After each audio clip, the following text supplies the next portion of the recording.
একটা চাকরি খুব দরকার। সংসার যেন থাইমা আছে।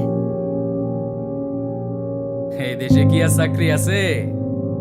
তাইলে এখন চাকরি পাবো কোথায়? বিদেশে বিনা খরচে ভালো চাকরির সুযোগ আছে, অনেক বেতন, নার্সের কাজ, হাসপাতালে পাক্কা চাকরি।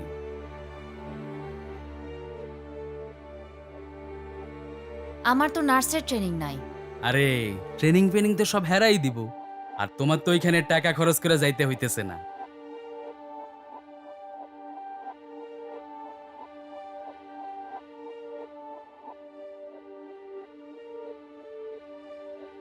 সাবিনা, আপনি কি নিশ্চিত যে আপনি পাচারের শিকার হচ্ছেন না?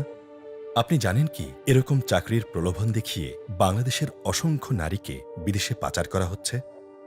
রুখে দিতে নারী পাচার, সময় এখন সচেতনতার।